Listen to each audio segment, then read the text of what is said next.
অতিবৃষ্টিতে নষ্ট হয়ে যায় প্রথম ধাপে উচ্চ দরে কেনা পেঁয়াজের বীজ। দেরিতে রোপণ করায় মেলেনি কাঙ্ক্ষিত ফলনও।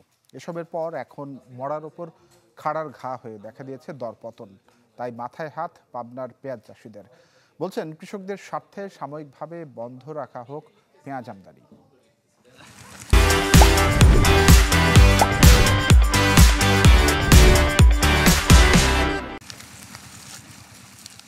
মাঠে মাঠে চলছে পেঁয়াজ উত্তোলন। কষ্টে ফলানো সোনার ফসল ঘরে তুলতে ব্যস্ত কৃষকরা। এ দৃশ্য পাবনার সুজানগরের লক্ষ্মীপুরি গ্রামের। পদ্মার চরের এই গ্রাম ছাড়াও মুড়িকাটা পেঁয়াজ আবাদ হয়েছে সাথিয়া, বেড়া ও সদর উপজেলার বিস্তীর্ণ জমিতে। তবে ফলন ভালো হলেও দাম নিয়ে হতাশ কৃষকরা। বলছেন, অতিবৃষ্টিতে নষ্ট হয়ে যায় প্রথম ধাপে উচ্চমূল্যে কেনা বীজ। দেরিতে পুনরায় আবাদ করে এখন মিলছে না কাঙ্ক্ষিত দাম।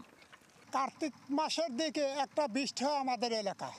সেই বৃষ্টির অনেক ক্ষতি হয়ে যায়। অনেক ক্ষতি হয়ে যাওয়ার পরে বীজটা অনেক পছন্দ ধরে যায়। আমাদের যে খরচ হয়েছে সে খরচ মনে করেন হাফ হচ্ছে না। দাম তো নাই, এরকম দাম থাকলে তো আর আমরা লাগাবো না। মাঠ ছাড়িয়ে হতাশার গল্প ঠেকেছে বাজারেও।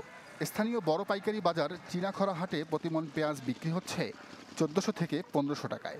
ব্যবসায়ীরা বলছেন, অধিক যোগানে কমে গেছে দাম।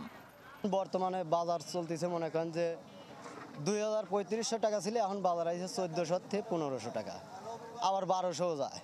এখন বর্তমানে বিঘে বইতে আমার অনেক টাকা লস যাচ্ছে। দেশে প্রচুর পেঁয়াজ, ধানের আবাদ কম, গম আবাদ করে না, মসুর আবাদ নাই, তারপরে কোনো আবাদই নাই বেশিরভাগ আমার এলাকায়, খালি পেঁয়াজ। কৃষকদের লোকসানের কথা স্বীকার করেছে কৃষি সম্প্রসারণ অধিদপ্তরও। বেশি দাম পাওয়ার আশায় উৎপাদকদের অপরিপক্ক পেঁয়াজ না তোলার অনুরোধ কর্মকর্তার।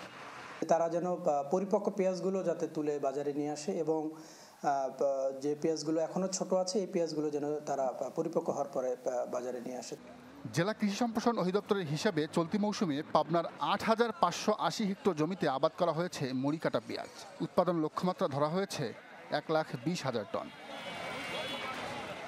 Desk report, channel 24।